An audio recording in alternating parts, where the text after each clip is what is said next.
You'll notice that I did that and not Randy. Randy's having some lung issues. I'm not sure if Randy's online or not. I don't think so. Yeah, so Randy's having some lung issues, and he's in St. Clair's getting some tests this week. So we're doing things a little differently. So hopefully things will work out. But be patient if we have some technical issues. So that's one comment. My name is Mike Morrow. I'm the president of the St. John Center of the RASC, and welcome to our January meeting. We have these meetings the third Wednesday of every month, and anyone is welcome. And I'll say a little bit more about that in a few minutes. We have some guests here, and thank you for coming. We're really glad to see you, and we'll have a little bit of a social time at the end. So please go around and most people anyways are friendly. And have you can figure it out on your own, which ones are which. And introduce yourself and tell them what you're interested in. So I'll go through some announcements, remind people about the AstroImaging contest, which is just opening. Our speaker is Ezequiel. That'll be in a few minutes, and then Robert will present the sky this month. We'll do a crater of the month. So Gary will do it from you're in Nova Scotia, Gary? Yeah. Yes. Yeah. So Gary will do it from Nova Scotia, but the slides are here. And actually I'm going to do a couple craters too. We'll do the observation reports, which sadly this month are not going to take up too much time.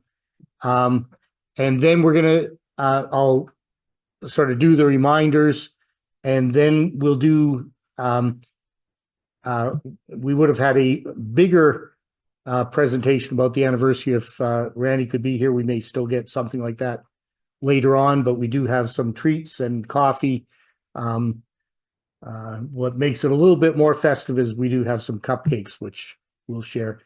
But before everybody runs away, both online and in the room, I'd like to get you're breaking up. I shouldn't be. Are people sounds good on this end? Hello, Mike. You're breaking up.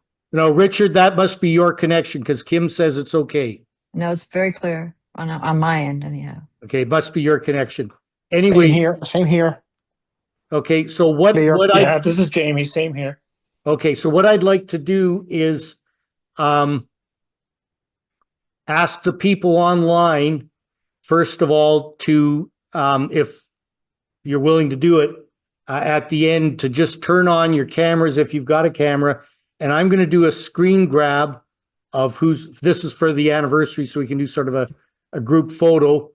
And then the people who are in the room, I've got a camera that I can do a 10-second delay, and I'll see if I can actually run that far in 10 seconds. And we'll sort of gather somewhere, maybe here, because I'll have a picture of a birthday cake on the screen. And then we'll somehow magically merge everything to sort of remember the event. So just remember that at the end. So with that out of the way, I'd like to start with an acknowledgement. We acknowledge that the lands on which members of the St. John Center of the RASC live and pursue our hobby are situated in the traditional territories of diverse Indigenous groups, and we acknowledge with respect the diverse histories and cultures of the Beothuk, Mi'kmaq, Innu, and Inuit of the province. Okay, so I was saying we meet the third Wednesday of every month, except July and August. The meetings are open to everybody, but there are some benefits to membership. So even if you're not a member, we try to be a supportive community to try and help people learn about astronomy. But if you are a member, you can subscribe to our chat channel, RASCNL Talk, and people share observations. There's online mentoring, lots of discussions, very lively group, many posts every day. There are publications like the Observer's Handbook and the Journal. We have lots of telescopes available for rentals, $10, and you can keep it till somebody else needs it.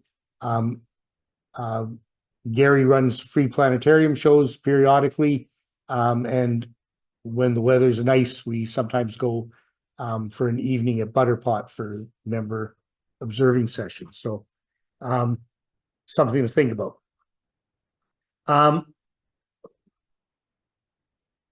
At the last meeting, we had heard just before the meeting that longtime member Fred Smith had passed away, and Randy was going to say something more about Fred at this meeting, but he did post on the RASCNL Talk channel some information. So I've just repeated that here just to remind you that just say a little bit more about Fred, because we had just heard about it that day back in December. So Fred was a member for 38 years, and at one point I think his office at the university was just across the hall. He spent 20 years on the executive, including president. He won the service award in 2012. He was the co-chair and a member for the two general assemblies that this center hosted, and he had as a faculty member at the university, he had an outstanding career, very involved in outreach, things like the Canada-wide Science Fair, Science Atlantic. He was sort of a liaison between us and Science Atlantic. He was involved with the Newfoundland Historical Society. And so, he had a big impact on us, a big impact on the university. So I just wanted to mention that. And his obituary there is a link to his obituary. You can just go to Barrett's and find that. So a few announcements before we get in further. The next meeting is February 18th, the third Wednesday, and Chris Stevenson's going to talk about spectroscopy. It'll probably be a more specific title, but that's what I have right now. One thing we mentioned in the fall was that there was going to be training in Stellarium. For anyone who doesn't know, Stellarium is planetarium software. I use it when I'm doing the observing reports. You'll see some screenshots from that. And there is a free training program. It's going to be targeted at Atlantic members, but run by Alan McHugh in Calgary. And it's going to be 7 o'clock Atlantic time. So that's 7:30 our time. Yeah. And but they're already sort of counting how many people have registered. So if you are interested, you should register. And if you need this link, you can get in touch with me or Randy, and we'll forward that link. I can also maybe put it up on the RASCNL Talk. But if you're interested in this, you should really register pretty soon. One other thing, again, for people who don't know, one of the things we do is we work with the people at Terra Nova National Park, which is with our help, became a designated dark sky preserve in 2018. But people were going from this group to there long before then. And every year, a few of us go and help with the night sky celebration, where there's some presentations on the Friday night and then solar viewing during Saturday. And we go to Sandy Pond for dark sky viewing Saturday night, maybe do a little bit on Sunday. So the tentative date this year is August 14th to 16th. And I'm mentioning it because that's different from what got printed in the national calendar. They had the last weekend of the month, but that's actually a full moon, and we want a not full moon. It's the week before the Butterpot Star Party. So make a note of that. But the park people would like, David Saunders would like to confirm that date almost immediately if they can, because they're thinking about making it a little bit of a more, an event this year. And so they really need to get started on the planning now. So you don't have to commit at this point, but if you think you might be interested in coming, we sometimes have a few spaces in actual park housing. Some of us just go ahead and camp. If you don't need electricity, you could actually camp for free that weekend. But let myself or Doug Rushi know, preferably both of us, or just indicate your interest on the RASC, and I'll talk, and I'll try and get back to David in the next 2 days or so to say, yes, we've got a critical mass to do that. Okay? So something to think about. You don't have to commit. If you don't say you're interested and you become interested later, we'd love to have you. But I just want to make sure there's at least three or four of us that can go before we commit. Okay, the AstroImaging contest is now open. I haven't seen any submissions yet. You can submit until the end of March. This information is all posted on the center website. We've got 4 categories, and this is the information we're looking for, the reasonable stuff. The awards will be announced, but Jim did a great job of scaring up some awards last year from Hibernia Development and other things, and that probably will happen again. And this year we're thinking we'll have an award. Well, last year we had best overall as well as the categories, and we're thinking this year to encourage more entrants. We'll also have a best first-time entrant, best submission from first-time entrant. Okay, so something to look forward to. So with that, our speaker tonight is Ezequiel Manso.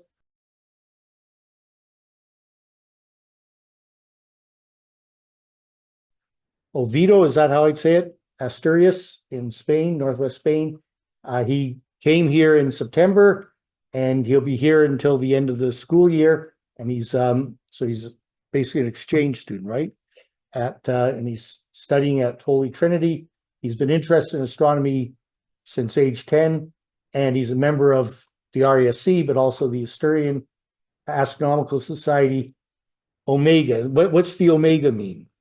It's just a Greek letter. Just the Greek letter, but in big letters. Okay, so I'm going to lower this and invite Ezequiel to come up. And the wrong end of the talk, right? So nobody, okay, there you are. So take it away. Thank you. So speak this way, and there's the camera. Okay. Thank you. Hello, everyone. My name is Ezequiel, and today I will be giving a talk on an introduction on false image coloring. Now, most of you might think, well, I already know something about false image coloring, yes, but I think that especially for the beginners, such as some of the guests that we have today, it is important, it is key to go back to first principles and try to learn as much from it. Now, we first have to start on what is false image coloring at all. Well, this is what we're going to talk about today. And what is false image coloring? So in short, it's the art of, let's say, highlighting information within images. It's a method that is used to represent data in a way that a human eye cannot perceive. We tend to use it to color images, for instance, of objects that are far away in the dark sky. And well, it has many colors assigned, and it has many palettes, as we'll call it. We'll focus today on one specific palette, which is called the Hubble palette, but they have many others. For instance, to wavelengths, such as the infrared or the UV light, because of the different sensors that different telescopes have, a spectral bands such as X-rays, or even the energy levels. Now, before we dive deeper, you just need to remember the fact that it's used to highlight the information. And in this case, the false, I know the false is not the best name for this type of naming images, for naming this type of images, but it's not inaccurate. It's simply that it's not natural. The color is not what we would see if we were out in space. Just as an example, which one of these two images do you prefer? Now, answer, please. Which one do you prefer? Color. Yeah, color, of course. Now, how long has this been a thing? Because we might think that this has been developed in the recent years, that it's only for the images that has come from the most recent telescopes, such as the James Webb or something similar. But this has actually been ever since the 19th century. Indeed, but it has been popularized ever in the early 20th century. So we start our journey in France and in England, where the first developments, where there aren't many info on that, start to develop a way of trying to represent scientific data by coloring images. Now, by the 1910s, in this case, we start to see the first ways of spectroscopy and how to interpret the chemical composition of certain things by coloring it. Now, a few years later, in the 1920s, we start with the sun. Yes, the sun. Today, this year, 2026, is a big year for the sun, right? And in the 1920s, they start to see and to determine through color the different intensity levels in the sun. And 10 years later, in the 30s, it's the Harvard College Observatory, who start to classify the stellar temperatures through that false image coloring. Now, then we jump to World War II, a pivotal moment in the 20th century, indeed, one of the most important and one of the most where technology was developed. In the 1940s, 1950s, we see the rise of the military use of the technology in general and this technology in particular. It was used in order to capture the light that was invisible for the human eye and to highlight any camouflage objects that we might see. And in this case, as you can see in these images, which I took from Google, well, basically in this case, the healthy vegetation reflects the infrared so strongly, so it comes bright, it comes red in the false image coloring. Therefore, the camouflage is easier to detect. And in this case, aerial reconnaissance relied heavily on this. Now, a few years later, in 1944, almost in the brink of the end of the war, we see Kodak producing the first widely used false color films. Because you need to remember one specific thing about this, that false image coloring is not that we have a picture and we simply color one thing that we want to highlight. It's basically systematically trying to highlight certain information that we are interested in. A few years later, after the war has ended in the 1950s, 1960s, and up until the 1980s, even 1990s, we see the space age, the Cold War, and, well, in this case, the things we're most interested in. In 64, NASA uses for the first meteorological satellites, and in this case, this is interesting because even though I mentioned in here that the Apollo missions started using like many things of the false color imaging to try and recognize the moon composition, this photo that I put, it's one of the most famous, I believe. It's from the Apollo 8, taken on Christmas Day, by the way. And it's taken with a Kodak. It's a real color image. So then afterwards, in the 70s, 80s, it begins to extend even more. And the key moment comes in the 90s, where the Hubble Space Telescope, one of the most famous telescopes I believe in human history, in space exploration history, it relies most of these images in the false image coloring. If you remember the example I mentioned earlier, those are the pillars of creation from the Hubble Space Telescope. And here we come, the modern era. the modern era where we use the false image coloring to basically anything that we can to.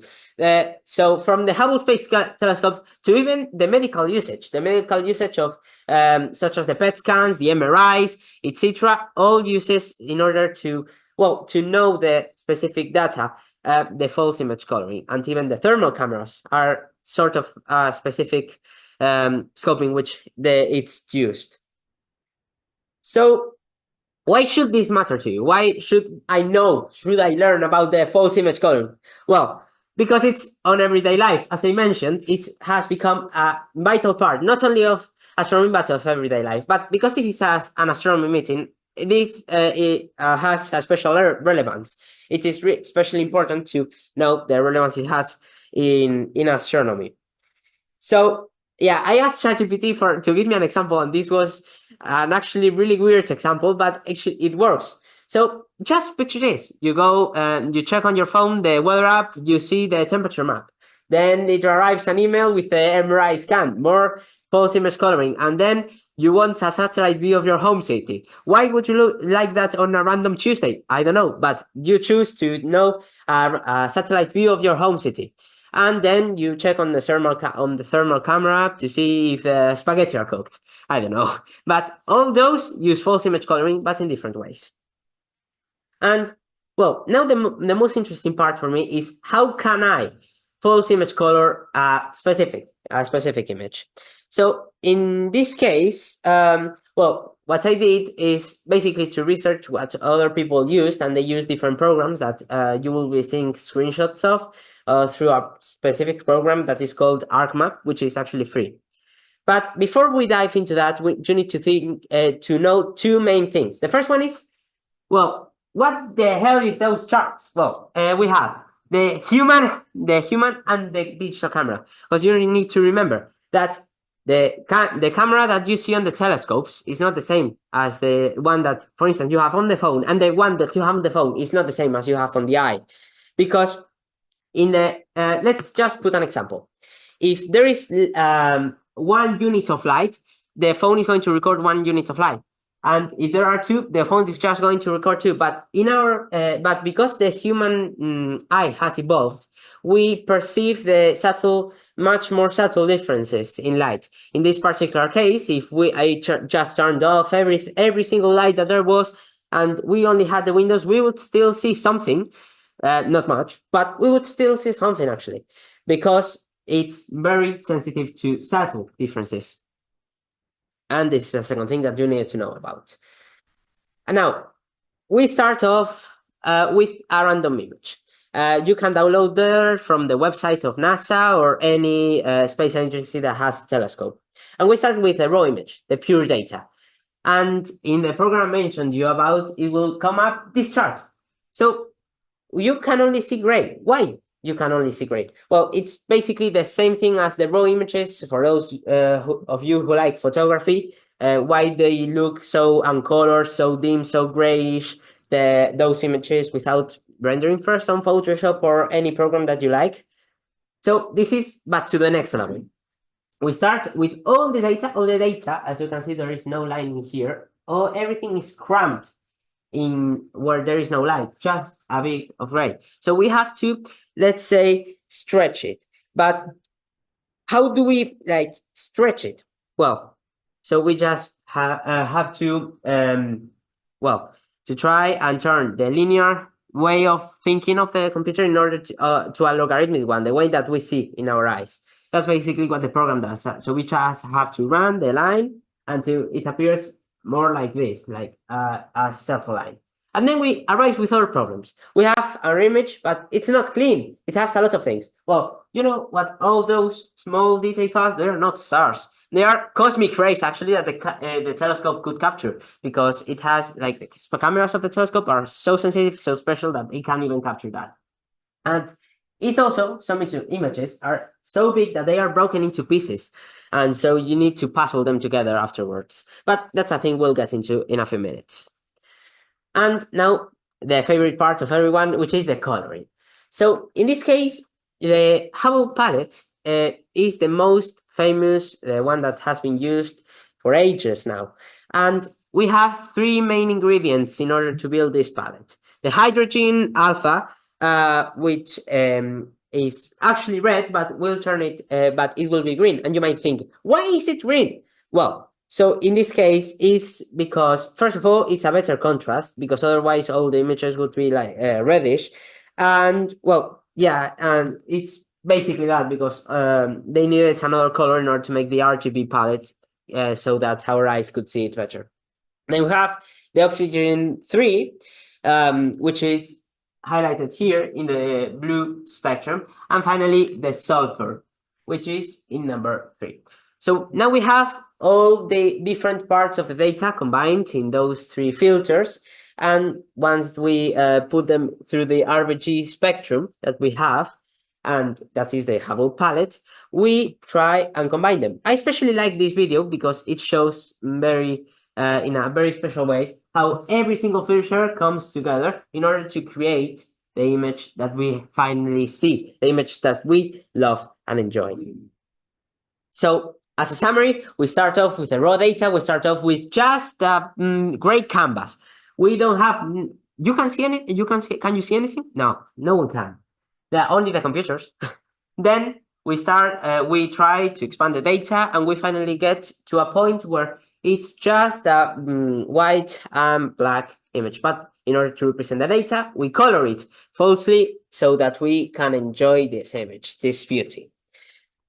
And who else has used this technique? Because we might be the only ones using this, but as we saw in the examples, we are not. Everyone in the world is using it. Every space agency, every amateur is using this.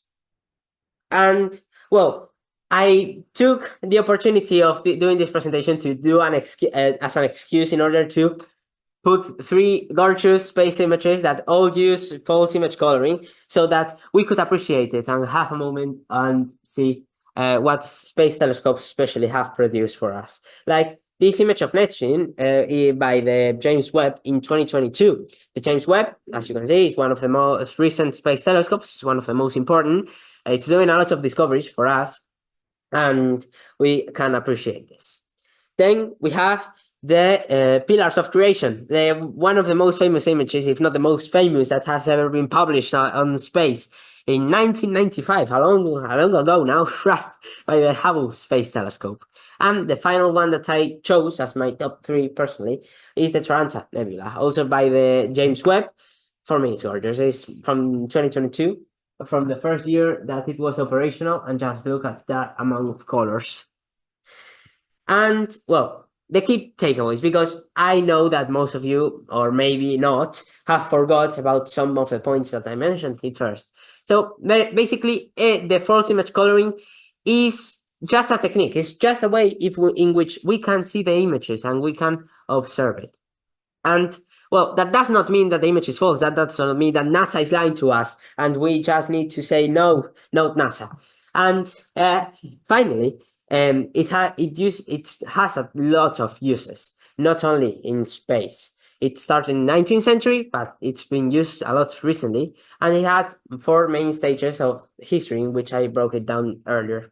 And it's very useful. And one more thing, because actually when I was reviewing this presentation earlier on, I realized, well, yes, we have lots of gorgeous images of false image coloring, but we have to also appreciate the ones of the real color that our phones get to us. And yes, before you ask, yes, this was an excuse just to talk a bit about the auroras that were here earlier, because it was the first time that at least I could capture the auroras live, and I actually was really excited about it. So yeah, these are the sources in order to build this presentation. And does anyone have any questions?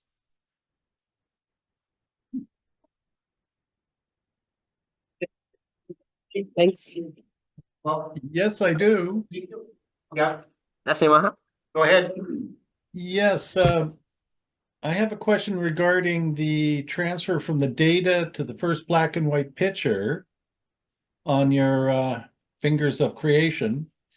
How do you go from the black and white to the color? Because there's no differentiation for me as to how you get the frequency. Oh, so basically in the program, like in the example I used, you just simply get the after doing the polishing from the gray image to a black and white one, and then you use the like the options that the tool gives you to try and color it through different palettes, and it just creates itself. The But- magic of computer. I don't. But those ones probably were done with different filters too, right? Oh yeah, Yeah. those ones were done Okay. with different filters of the telescope. Yeah, so the magic was in the filters. That's I Yeah, understand. the magic is in the filters too. Yes, perfect, perfect. So you saw a picture of the Earth, saying that it's a real image, it's not a false color. But Yes. you did say that it was taken by Kodak, right? And Kodak were the ones who developed. Yes, false- but I mean, false color. Kodak is an like the business of Kodak is photography. So of course they can have a line of the simple cameras that everyone can buy and take a picture of. Like it was in this case because they were a part as well of the space program to some extent, but they were also with the military, and so they have to develop the new technologies such as in this case the false image. So yes, these are like two different products of the same company. Yeah, this was probably a Yeah, a normal camera. film Yeah. image. A film Not- camera. not a- Probably a Hasselblad camera. Yeah, not a digital. That's what NASA used, what they call it for. Yeah, it was Christmas Day, 1968. The film was probably for that. Are there multiple standards for false imaging for space, or is it the Hubble or? No, so basically you can use any, let's say you can use any palette you want, but the most used and most recognized is the Hubble palette. So what does the word palette mean? The palette is simply the grouping of colors that creates a specific image with different tones based on different chemicals, based on the data that the telescopes gather. Can you assign different frequencies to different colors within a palette? If you capture different frequencies, you can. But some are, shall we say, standard. Yes. Yeah. Are there any more questions? Oh, yeah. I just, what's the name of the program that you use to ArcMap. art now? Yeah, that one is free and open source, which is a thing I really like. And that's a thing I also like research. How do you spell that? ArcMap, ARCMAP. ARCMAP, okay. ARCMAP, so Yeah, and you can download it from GitHub. Okay, that's an art map, is everything. Well, Yeah. thank you very much. We do have a gift for you, but it's with Randy. So you're gonna get your gift next meeting Okay. at Thanks. some point. Anyway, so thank you very much, and I'll just point out that beginning of the year, what I did was I invited people to go and learn something and then come and tell us what they learned. And Ezekiel's the one that did it, so I think we started pioneering in doing it. Thank you very much, appreciate it. It was a great talk. So let's see how we do this. Go with that one. Bring this one up. Okay, so Robert, you want to come up and do yours? Yeah, sure. So I will. There we are. And I think for view, if we do. Oh, focus there. Well, why don't you take it away there? Oh, sure, you got it done. Zip. Hi there. So a little bit of a difference this month with the publication of the sky this month. As you see as we go forward. So here's a current pic of the sun and the sunspots that we have at the moment, and that represents a pretty active sun in this case, of course. And don't forget that we do have a solar scope that can be rented, and I think we have an addition to that solar scope package of a new small digital camera. Color Yeah, camera. we see a picture from that in the observations. Okay, good. Okay, so I just wanted to point that out. Planet roundup for this month.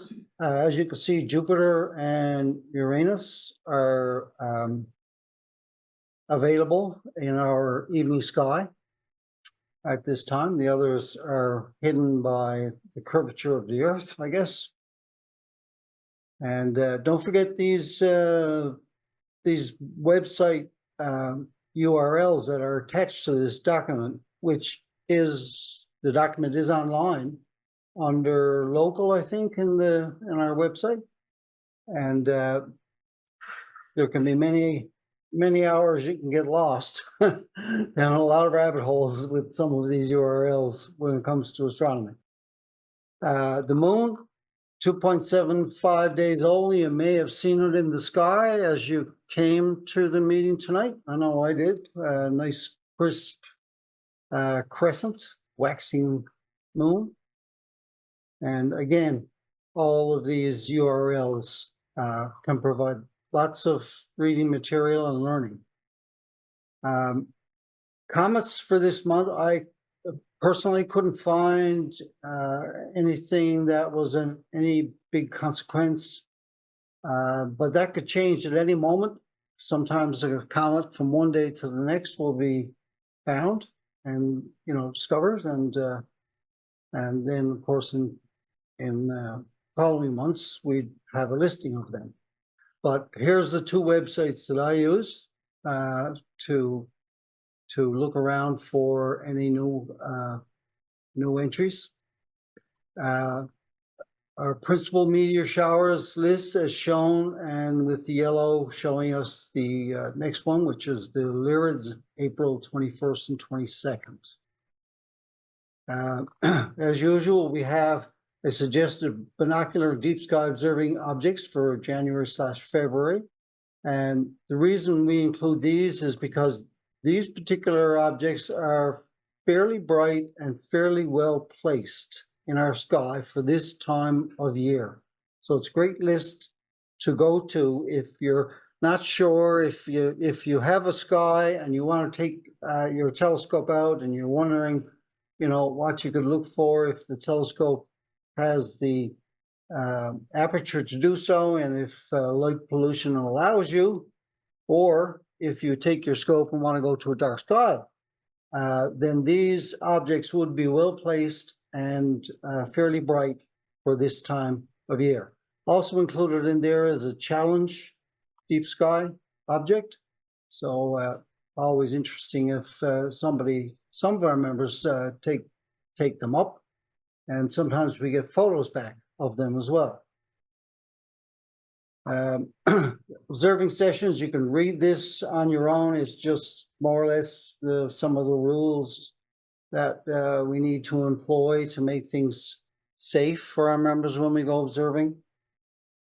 And a little different this month is the inclusion of some sky shots for this time of year. So this is looking south tonight at 9 o'clock. And so as you can see, I don't know if you can see it out there or not. The cardinal points there, south is right at the bottom, because I guess it doesn't show up that well on the screen, but you can see it there nonetheless. So if you were faced directly south, then Orion is pretty hard to miss in the sky. And we can see that here's the ecliptic, which is the path that the apparent path of the planets and sun and moon through our sky. It's always in the same general sweep of the sky from east to west. And we can see here that we have Jupiter, and its label is a bit small. I need to do some more work on some of these labels. This was created with Stellarium, and Stellarium is a very common planetary program, which is free. myself, I particularly use another one that's also free, and so I spent a good bit of time trying to get all the stars to align in this particular sky.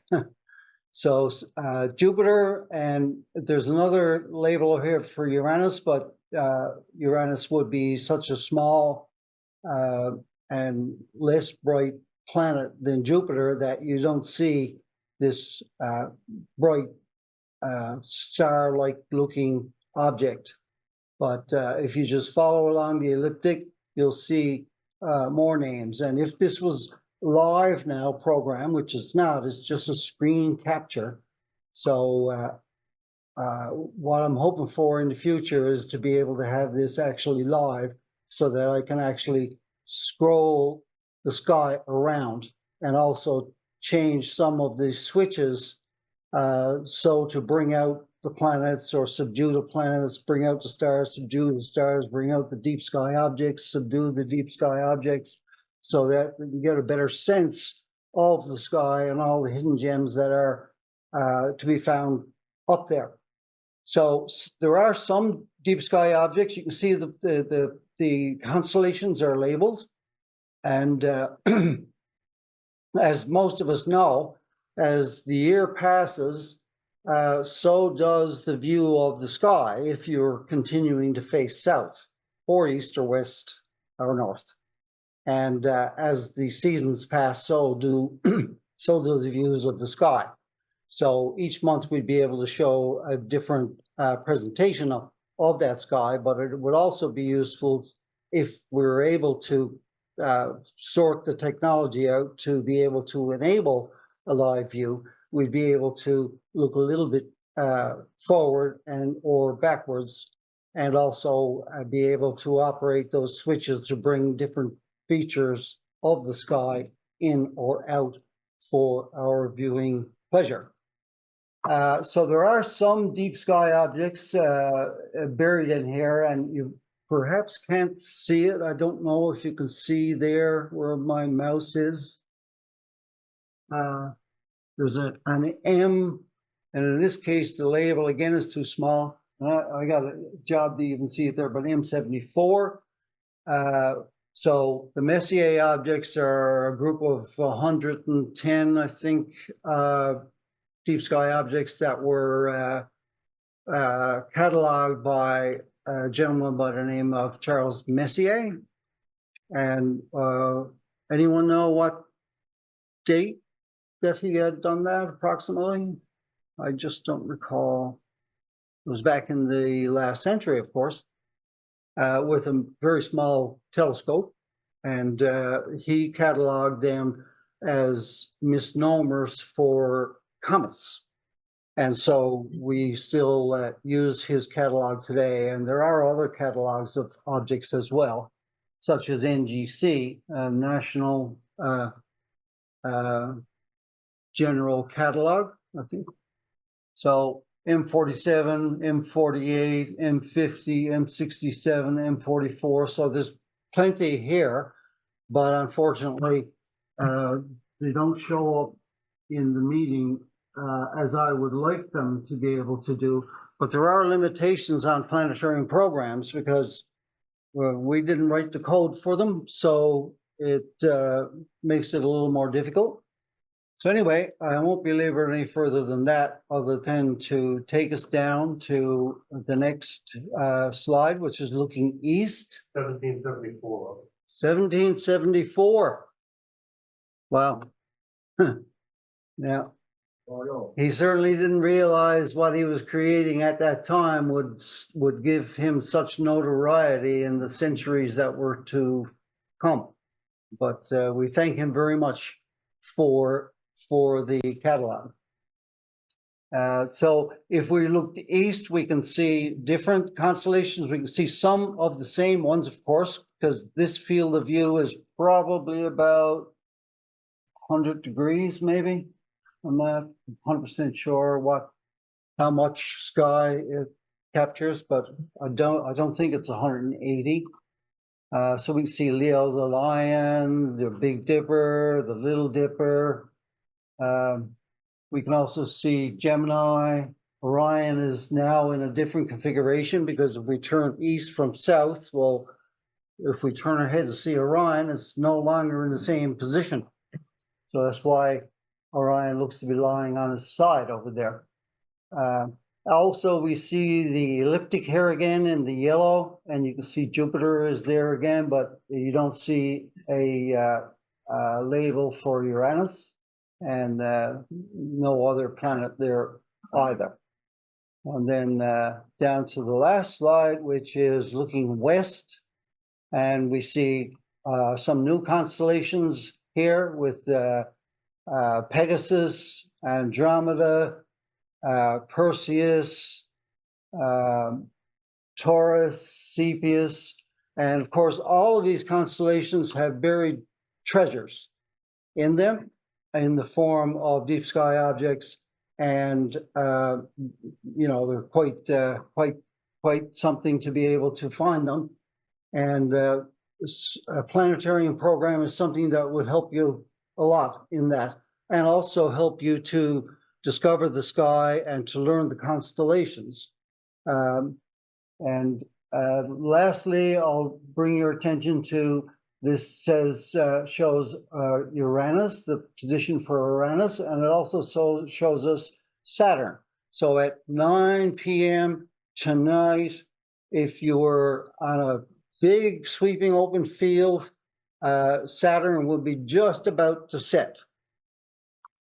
And that's about it. Thank you very much. Thank you very much.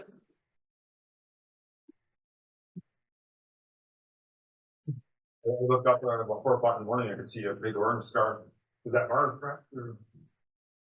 Might have been a UFO. I don't know. 4 o'clock in the morning, probably. Mars, distance right now. Yeah, I don't think so. Yeah, I never got any UFO reports. They are, Richard says he didn't get any UFO reports, so.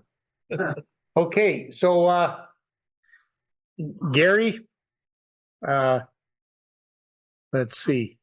Do you want to unmute Gary, and I will click through and you can do, one of the craters this month? Okay, so take it away. Thanks. This month I'm doing crater Plato. Last month's crater, if you go out now, you probably actually see some information on it, by the way, because I had some people say this was a hard one to find. So I decided to go with a easier one to find, and that's Pluto. Turn next slide there, please.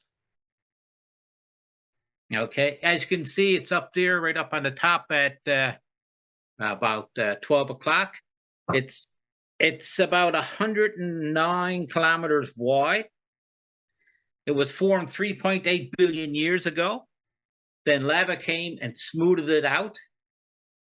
And what's really kind of cool about this is that if you look at it, it looks like there's nothing there, but with a 6-inch or bigger telescope, you'll see little craterlets about 1.4 kilometers wide. And during the season, or during the phases of the moon, I should say, they disappear and come back. So it's kind of a great idea to have a look for them. It's really fun. See how many of those little craterlets that you can see. The only other thing I'm going to say about it is the first day after first quarter, take a look at this crater, and you'll see what North Americans call the Batman symbol. The shadow of the Batman symbol shows up. Next slide, please. Okay, let's go next slide. There we go. As you can see, there's the Batman symbol. And from that measurement of the shadow, we tell that the highest peak on this little mountain range around this planet is about 2 kilometers high. And you can see some of the little craterlets in this image. And also in North America, we call it the Batman symbol, but Europe calls it Plato's hook. And that's the one for me this time. Go out and take a look at it. It's fantastic. It is one of the darkest spots on the moon. As a matter of fact, when it was first found, before it got a name, it was always called, I think, the Dark Lake. That's it for me. Okay, thank you very much, Gary. And I had a couple other craters ready because I wasn't sure. I didn't know if Gary had anything, so I'll do them just to get them out of the way because these are the three raid craters that are very prominent in the moon. So we got to talk about them at some point. I don't have all the lore that Gary has, but the ones I'm talking about here are so there's Plato that Gary was just talking about. You see the little arrow on the screen? Yeah. And this one is Copernicus, this one is Kepler, and this one is Tycho. And those were they're named for three people who were sort of instrumental in, our developing our understanding of how the solar system works. Copernicus sort of promoted the sun-centered system as opposed to the Ptolemaic system. Tycho did remarkably detailed measurements of the positions of the planets, enough to figure out their orbits. Well, except they didn't know that they were, he wasn't sure what those orbits were, but Kepler figured out that, in fact, they were ellipses, the orbits were ellipses centered on the sun, and he came up with the mathematical models for those, the shapes of those orbits. And then Newton actually used that to figure out how gravity worked.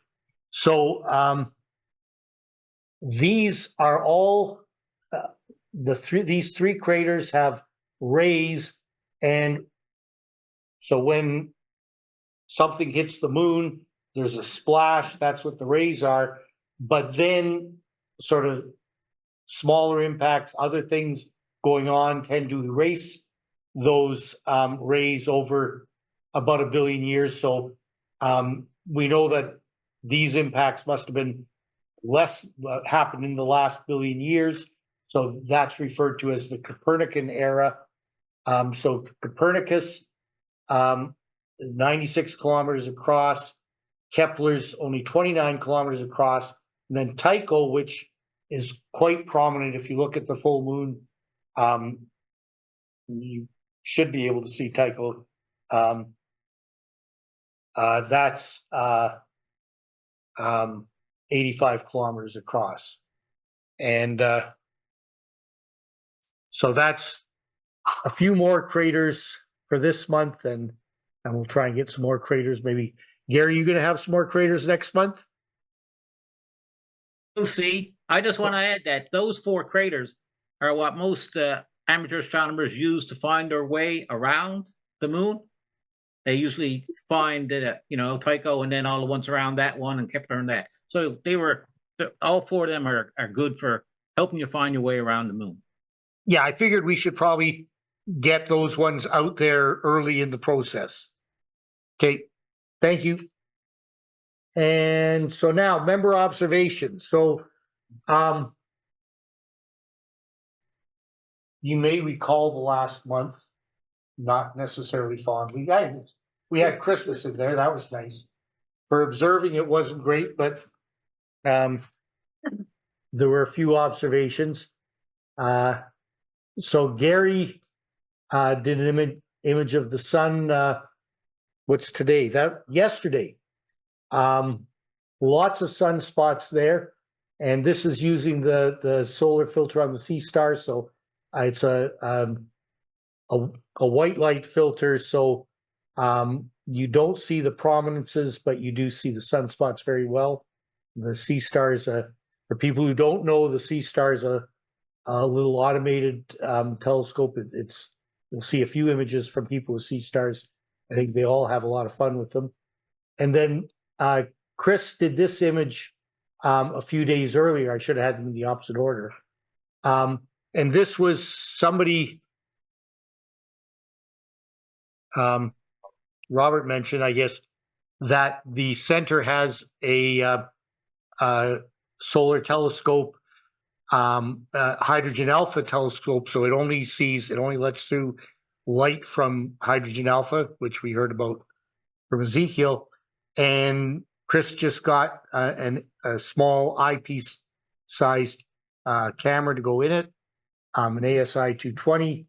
And so this is his image. And with the hydrogen alpha, you can actually see prominences around the edge. And sometimes you have to do a little bit of nonlinear stretching to see the disk of the sun and the prominences, but we know how to do that. So there's lots of activity, and you can also see the texture on the surface of the sun with that. And here's some details about how he did that. We had a few pictures of the moon. So New Year's Eve, I guess, Robert was out getting a picture of the moon through the clouds. And David Coffey with the Sea Star also got a shot of the moon. December 31st. There's Tycho and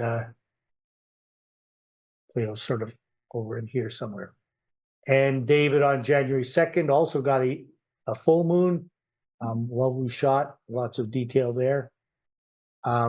Marcellus got a picture from Portugal Cove of the moon in the morning on January 3rd. So that's he's looking out from Portugal Cove, so that's in the west. So that's just before the full moon is about to set, or just about full moon. And then Kim, out on the other side, so Kim's online, got this very moody kind of picture that night as the moon was coming back up again. Did you want to say anything about that one, Kim? No, just that it was very quick, and just happened to be looking out at the window and managed to get upstairs and grab a camera, get a lens on, and got that shot before it disappeared. Yep. But I kind of like it. Yep, nice shot. Thank you.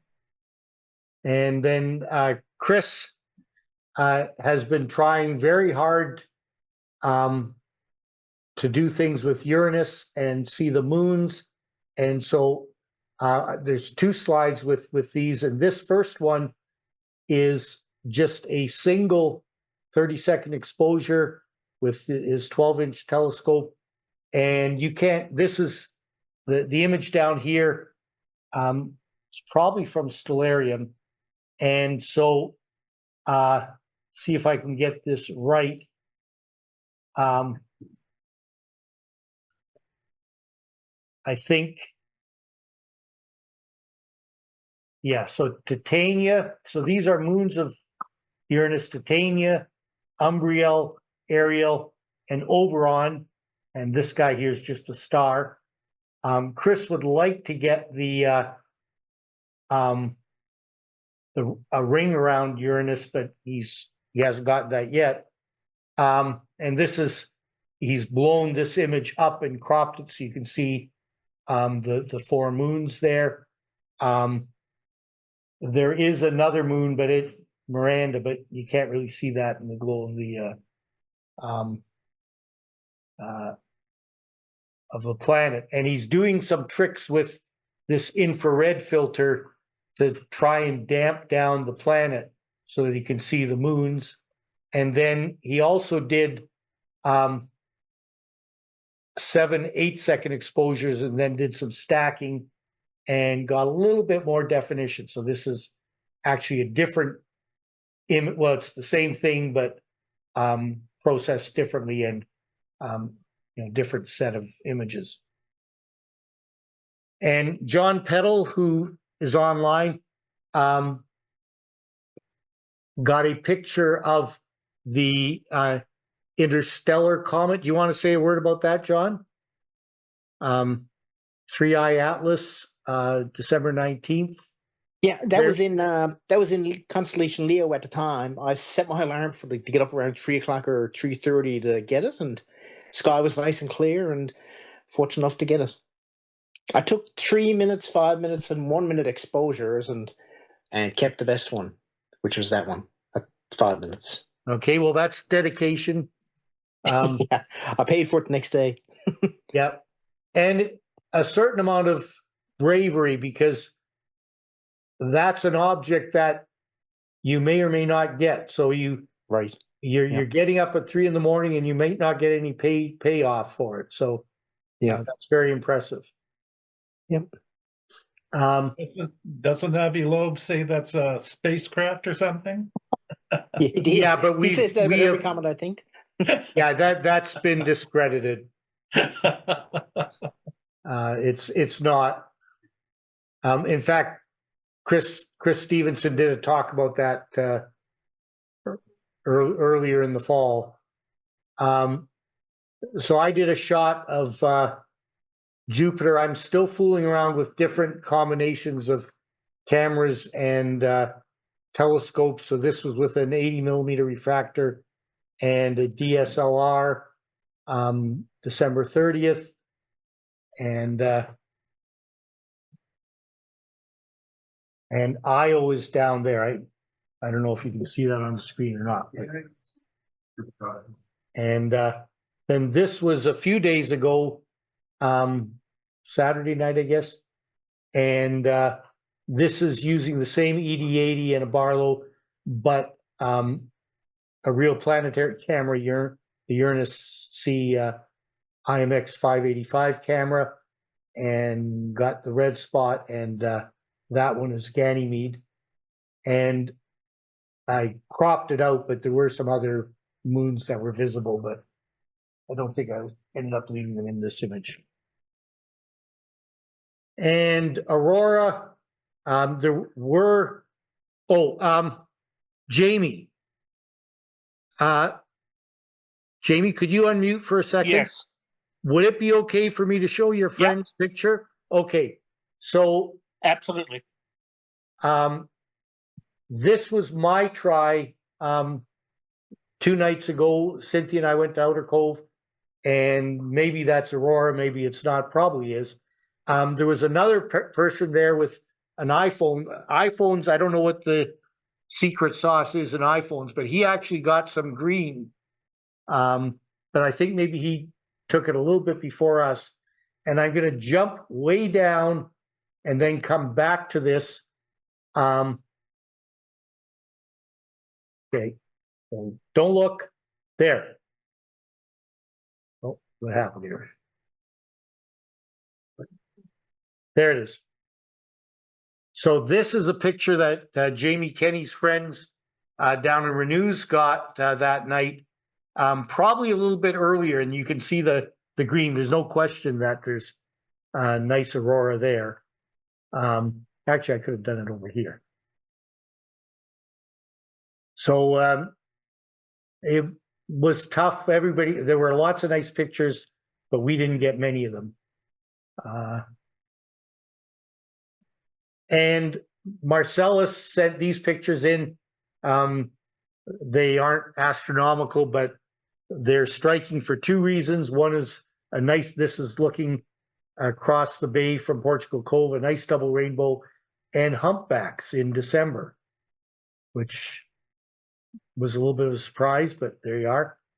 And for deep sky, John Peddle is trying to take a picture of every star. So you got 300 billion left to go. But one of the things he did was he was in this part of the sky, and right around here, so up from Orion, is an open cluster called the 37 cluster. It's about 3,600 light years away. And if you look closely, can you see the 3 and the 7? So that's a nice one. And then one of his stars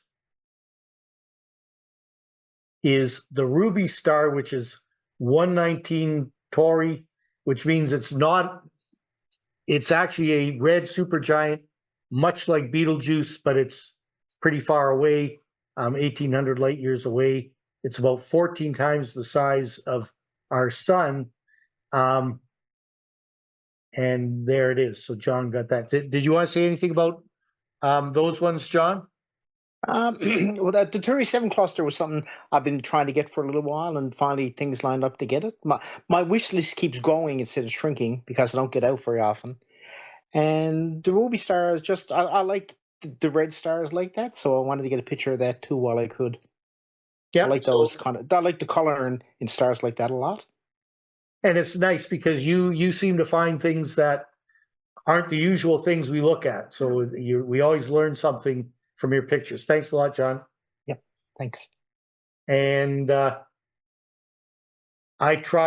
did get a new telescope last fall, and I combined that with the camera and got some classic stuff around Alnitak, the Flame Nebula, which is about 1350 light years away, and the Horsehead Nebula, which is actually a dust cloud in front of IC 434, which is the red emission nebula. And so I was pretty pleased with that. So that's using a wide field refractor, a flattener, a UV IR cut filter, and the IMX 585 camera. And it's 48 2-minute exposures. And that was Saturday night too. It was fairly cold. And I also earlier tried when I was trying to figure out that camera and telescope, I tried the Triangulum Galaxy. So that was back in December. And that's it for the observation reports. I'm going to do something about the anniversary in a second, but before I do, I'll just remind you that the next meeting is coming up in February with Chris Stevenson. The AstroImaging contest is open. Stellarium training. If you're interested, you probably should register pretty soon so that they know there's enough interest for that. And you can contact me or Randy and maybe if somebody reminds me, I can post this link on the RASC NL talk. And if you think that you can, that you might be interested in coming to Terra Nova to help with the night sky celebration, or you want to know what it involves, contact me or Doug Brucey, or just make your interest known on RASCNL Talk. So this is the 60th anniversary of the founding of this center, and Randy was going to tell us about it. Maybe Gary can tell us a bit about it, but what I did was just, we do have a brief history on the website, some of which, well, the brief history comes from this book by Peter Broughton about the history of the RASC.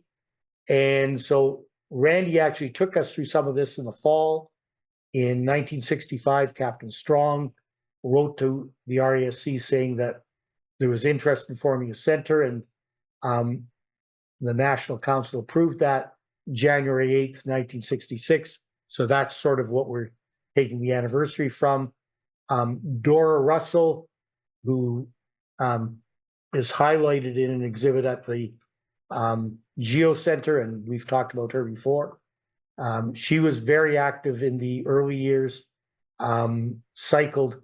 She was something on the executive just about every year for about its first decade, including being secretary, president, vice president.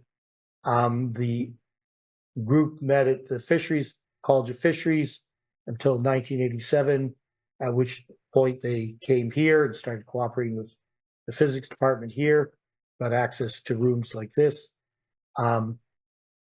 His article mentions different observing sessions at Donovan's, and the article says a quarry 15 minutes from town. Does anybody know what that is? Gary, do you know anything about that? Or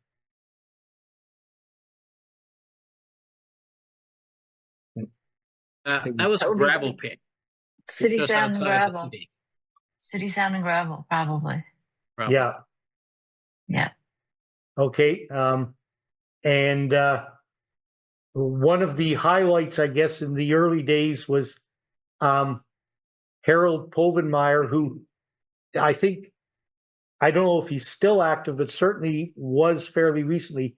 He's interested in, there's a whole group of people interested in occultations. And I guess we were well positioned, or there was a very specific place out by the isthmus, I guess, where you could see grazing occultations of some of the stars and Pleiades. He traveled up here in 1970, and some members traveled out with him.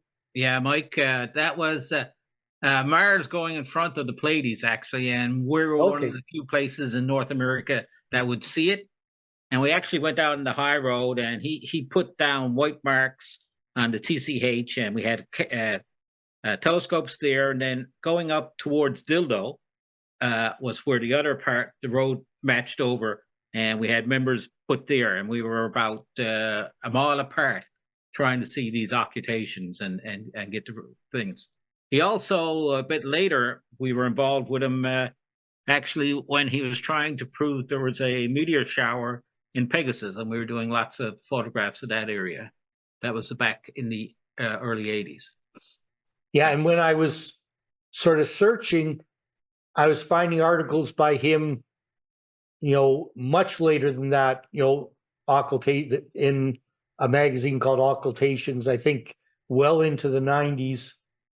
So he continued to be active in that sort of thing. In 1971, Ken Chilton, who was associated with one of the centers in Hamilton Center. In the Hamilton Center, yeah. He brought Ruth Northcott, who had been a president of the RASC and a faculty member at U of T. She died, and willed her one of her, I guess, lots of her telescopes to the RASC, and one of the refractors was provided to this center. Ken Chilton came to present it to Dora Russell in 1971, and that refractor, you can now see that at the Johnson Geo Center.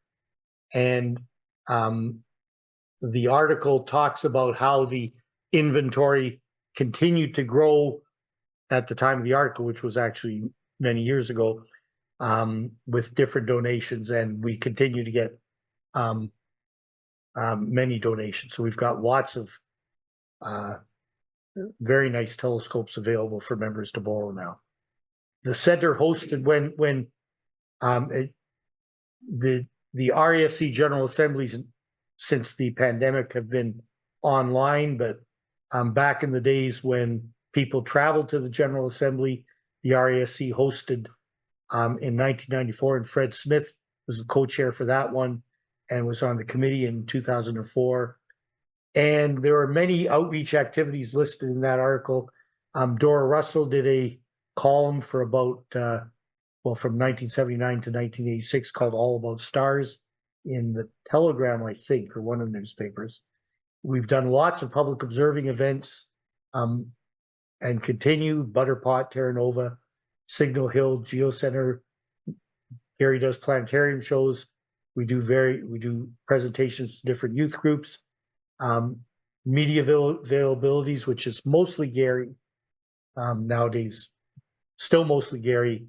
And so that's just a little bit of the history of the center. Did you want to add anything to that, Gary?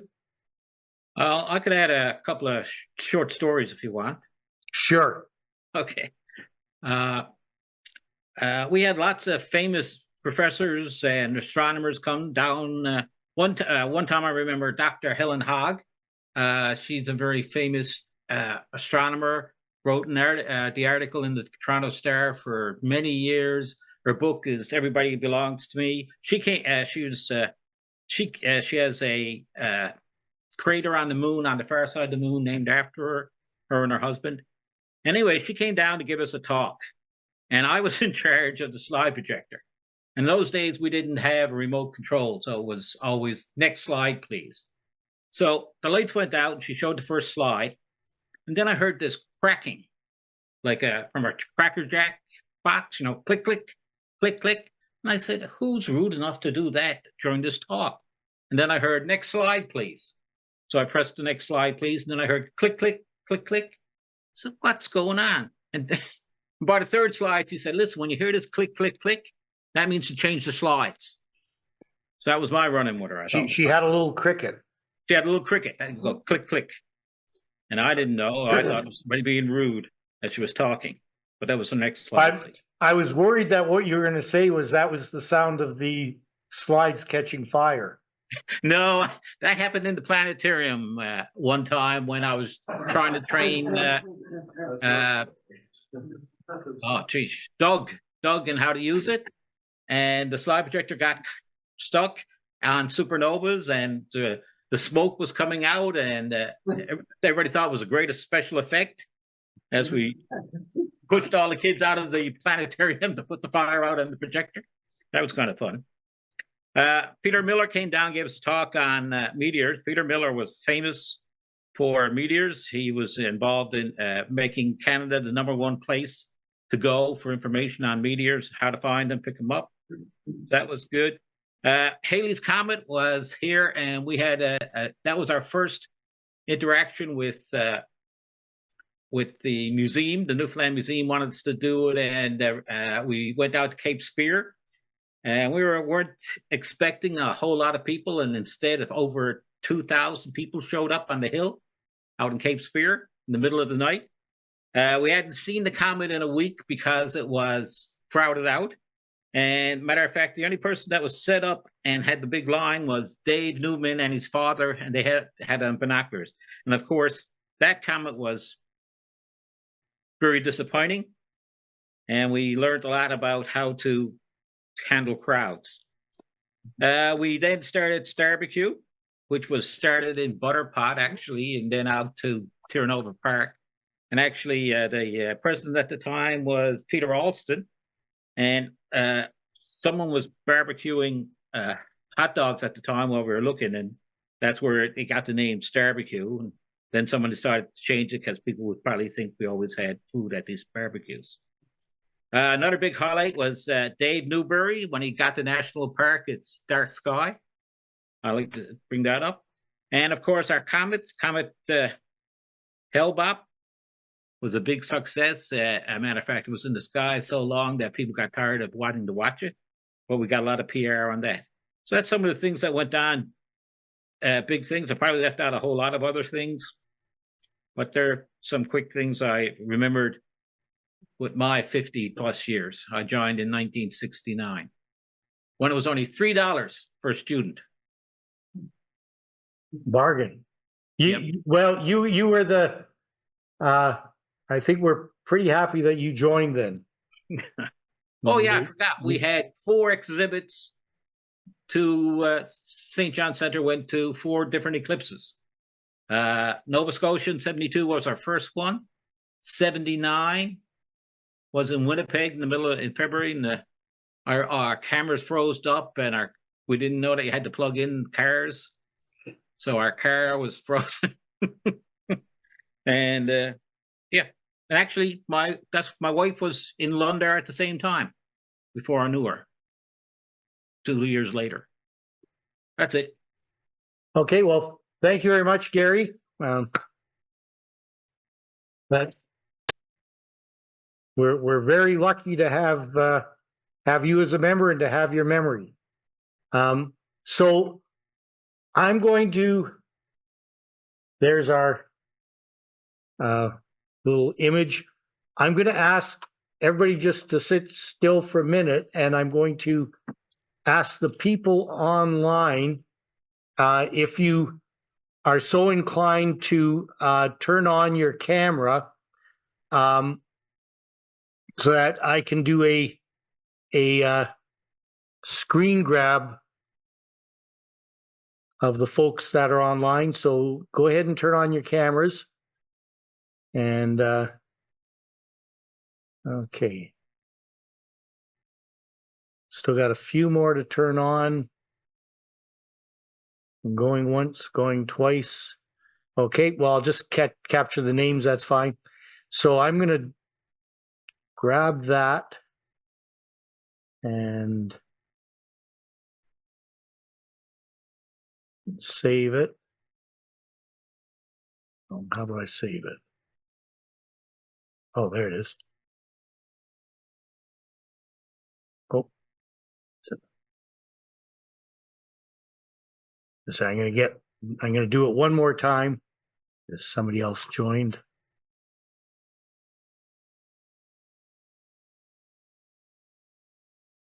I'm just using snipping tool.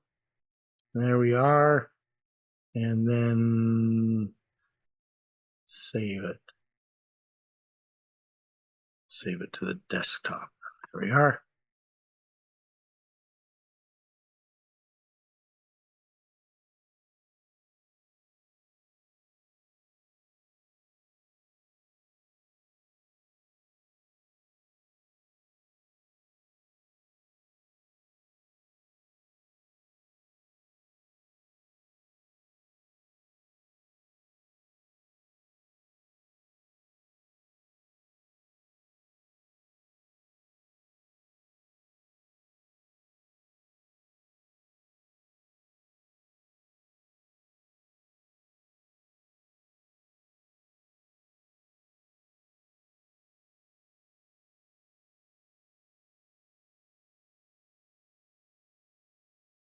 Okay, and so thank you folks that are online.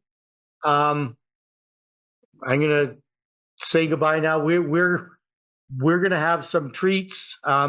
We don't actually have a cake, but we do have some cupcakes and a lot of donuts. So people that are at home, enjoy yourselves. Thank you for joining us. And I'm gonna try and get a group shot here now, and then we'll do some kind of magic to edit them all together. So bye folks online. Mike, Happy birthday. Mike, Oh. just before you go, Happy Oh, anniversary. Gary, go ahead. I'm up here because of an occultation of the asteroid 10271 Diamond is actually going across, and this is probably the only time I'll ever get maybe a picture of the my asteroid. So. Oh, well, I was wondering what you were doing. So when is that happening? Happened last night. Did you get it? I don't know. Oh, okay. I didn't see any dot come by type of thing. But yeah, and there was a type of thing. And also Okay. doing some talks up here at the schools. But other than that, that's why I'm up here. Okay, well, I think I can imagine a talk coming out of that. So yeah. Yeah, so if people birthday. don't know, Gary has an asteroid named after him. Excellent. So good for you. Shine Okay. on, easy diamond. Thank you. People online, thanks a lot. I'm going to shut down the online now and Thanks, stop everybody. the recording. Let's see, end recording. Good night, everyone. Bye. Good night.